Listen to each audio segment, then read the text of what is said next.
Eu sou Rafael, psicólogo, e a inteligência é como se fosse um farol. Ela ilumina o caminho, mas pode te deixar sozinho na estrada. Hoje a reflexão sobre Ellie tem spoiler de todo o anime de Death Note. Vamos lá.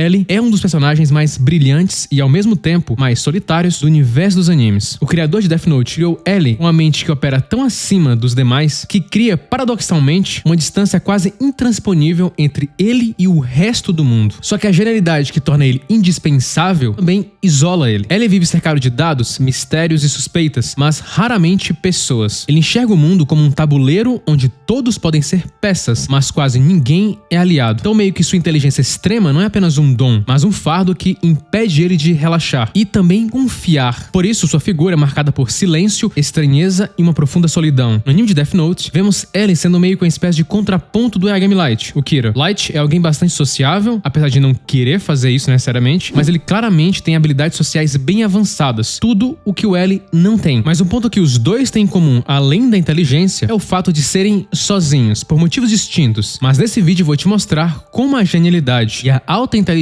pode te deixar sozinho. A história do Ellie é bastante específica por si só, e de alguma forma explicaria bastante o comportamento dele em Death Note. Quando eu vi o personagem pela primeira vez, eu fiquei muito curioso para que mostrasse logo o passado dele. Eu queria entender por que ele agia daquela forma, com comportamentos muito específicos. A forma como ele olhava, interagia e obviamente como ele sentava, tudo isso era algo muito incomum. Ellie nasceu com o nome Ellie Lowliet e foi entregue, ainda criança, ao famoso orfanato Wemyss House, na Inglaterra, uma instituição criada para formar mentes brilhantes pelo mundo. Desde cedo, ele demonstrou uma alta inteligência, resolvendo problemas complexos com uma facilidade quase assustadora. Só que essa genialidade veio acompanhada de isolamento. Ellie era diferente demais, distante demais e raramente conseguia criar vínculos comuns com outras crianças. Sua maneira de falar, de agir e de observar o mundo sempre o colocava à margem, como um espectador silencioso. Ao crescer, Ellie foi treinado para se tornar o sucessor intelectual de Watari, que era o seu mentor e também sua única figura de confiança. E foi nessa fase que ele desenvolveu esses hábitos peculiares: postura curvada, fascinação por doces, forma analítica extrema e uma constante hiperobservação. E aí, desde muito jovem, ele já conseguia resolver vários casos internacionais. E os criminosos passavam a temer ele, o governo começava a respeitar ele também, e aí cada vitória aumentava a fama dele, mas também a sua solidão, porque ele precisava esconder sua própria identidade. Ninguém podia conhecer seu rosto, sua voz ou sua vida. Com o tempo, ele meio que foi se tornando quase como uma espécie de fantasma, um gênio invisível movido pela lógica e por um senso quase obsessivo de justiça. Ou seja, um jovem brilhante, excêntrico, profundamente solitário, sempre a um passo à frente, mas também sempre sozinho. E o Light tem uma dinâmica semelhante. Também poucas pessoas podem de fato entendê-lo, mas como ele tem mais habilidades sociais, ele consegue se disfarçar mais no meio das pessoas. Light Yagami desenvolveu habilidades sociais sólidas porque cresceu em um ambiente que valorizava desempenho, reputação e responsabilidade pública. Então, desde cedo, ele aprendeu a ler expectativas sociais e ele adaptava seu comportamento para manter essa imagem impecável. Tudo isso são elementos centrais de inteligência social. Estudos mostram que pessoas treinadas para atender padrões externos costumam desenvolver alta capacidade de comunicação e controle emocional. Já o Ellie cresceu isolado, fora de contextos normativos de convivência, o que limitou seu desenvolvimento de competências sociais básicas, como reciprocidade e leitura de sinais interpessoais, coisas que tecnicamente são básicas. Ele domina a lógica, mas não a interação. Enquanto o Light entende como ser percebido, ela entende apenas como pensar sobre. A diferença entre os dois ilustra como o ambiente, a prática social e o reforço externo moldam profundamente nossas habilidades sociais. E é nessa falta de repertório que se intensifica a solidão dele. A gente está muito familiarizado com aquela clássica imagem do gênio solitário, mas pode haver alguma verdade nesse personagem estereotipado. Como sugere um estudo, pessoas altamente inteligentes podem experimentar menos satisfação com a vida quando precisam socializar frequentemente com seus amigos. E vemos que o Ellie parece de fato não querer socializar muito. Ser muito inteligente pode, por vezes, levar ao excesso de reflexão e à ansiedade. Além disso, o intelecto singular de alguém pode dificultar conexões genuínas devido à dificuldade em se relacionar com pessoas com interesses ou processos de pensamentos diferentes, levando, obviamente, a sentimentos de isolamento. É por isso que realmente podemos acreditar quando o Ellie fala que o Yagami Light foi o primeiro amigo dele, porque o Light também era a pessoa que podia entendê-lo. Sem dúvida alguma, em um universo onde o Ellie é extremamente inteligente e específico, algumas pessoas poderiam ser mais tediosas para ele, o que ajudaria ele se sentir mais sozinho em seu próprio mundo. Ou seja, a solidão do L não é totalmente uma questão de personalidade. Ela poderia ser uma consequência inevitável de sua alta inteligência. Estudos mostram que pessoas com alta capacidade cognitiva tendem a preferir ambientes mais silenciosos, menos sociais, mais centrados em tarefas complexas. Um estudo, por exemplo, demonstrou que indivíduos muito inteligentes relatam menor necessidade de socialização frequente porque obtêm satisfação psicológica de atividades mais internas e não de interações sociais. Então, para o L, isso amplifica no seu estilo de vida. Ele vive em alerta, analisando comportamentos, detectando padrões, avaliando riscos, e essa hipervigilância dificulta ele a desenvolver vínculos afetivos. Pesquisas sugerem que cérebros altamente conectados também são mais suscetíveis a estresse, ansiedade e isolamento, pois processam mais informações simultaneamente. Isso cria um estado constante de sobrecarga social. No caso do L, sua inteligência o coloca numa posição onde confiar é perigoso, relaxar pode ser impossível e ser compreendido se torna raro para ele. Então o isolamento para ele, de alguma maneira, é uma espécie de autoproteção emocional e, obviamente, profissional, porque ele não pode ser descoberto, não pode ser visto. Estudos sobre solidão e excepcionalidade intelectual mostram que pessoas altamente inteligentes costumam se sentir fora de sincronia com os outros e com isso podem se sentir socialmente deslocadas. O L poderia muito bem ver isso. É como se sua mente corresse em outra velocidade. Ele enxerga nuances que os outros ignoram, prevê comportamentos antes que aconteçam e, por isso, se afasta para não carregar o peso emocional das relações humanas. Isso seria para ele uma espécie de custo invisível da sua genialidade. Isso explica em partes porque algumas pessoas inteligentes têm dificuldades de construir amizades profundas. Pessoas com alta capacidade cognitiva podem preferir conversas complexas, debates profundos e diálogos que estimulem o raciocínio abstrato. Por isso, interações superficiais podem ser desestimulantes para eles. Enquanto a maioria das pessoas encontra prazer em conversas cotidianas, e isso é bom, pessoas muito inteligentes sentem que algo está faltando. Um estudo sugere que pessoas com QI acima da média reproduzem menos o padrão social comum. Elas não precisam de muita socialização para se sentir bem e muitas vezes preferem ficar sozinhas. Ou seja, basicamente o criador de Death Note criou um personagem que sua mente funciona diferente da população em geral, o que faz com que ele tenha dificuldade de encontrar alguém que acompanhe ele em seu ritmo mental. As conversas que seriam normais para o outro se tornam entediantes para ele. E como consequência, ele se isola, não por escolha emocional, mas por falta de pares intelectuais. Ou seja, enxergar o mundo com alta resolução pode ser uma bênção e uma barreira ao mesmo tempo. Mas aí entram dois fatores da solidão. Existe o poder da solidão, as vantagens dela, e existe o lado negativo dela, o lado positivo. A solidão de L, embora dolorosa, funciona como uma vantagem estratégica que molda sua genialidade investigativa. Estar sozinho permite que ele reduza distrações, tanto sociais quanto sensoriais, criando uma espécie de ambiente perfeito para análises profundas. A ausência de vínculos fortes diminui o risco de manipulação, chantagem ou vulnerabilidades, algo crucial para alguém que enfrenta criminosos do mundo inteiro. Sua vida isolada também facilita um estado de foco contínuo, sem obrigações sociais. Ou seja, o L pode se dedicar-se integralmente ao trabalho dele. Não tem distrações, não tem pessoas. E isso, tecnicamente, ajuda no foco dele e na criatividade também, porque ele tem mais tempo. Estudos sobre criatividade mostram que períodos prolongados de solitude aumentam o pensamento divergente e resolução de problemas complexos, o que explica porque L é capaz de enxergar possibilidades que outros ignoram. Sua distância emocional dos outros também ajuda ele a ter uma objetividade mais clara. Ele não se deixa influenciar por simpatias, aparências ou emoções alheias. E aí facilita, que ele julga tudo mais pela lógica em si. Aí o isolamento ainda protege ele de viés sociais comuns, permitindo que ele observe os comportamentos humanos de fora, como se fosse um cientista, observando um experimento. Essa perspectiva externa é exatamente o que o torna tão mortal para criminosos, como Kira. Então a solidão, que é uma consequência da inteligência dele também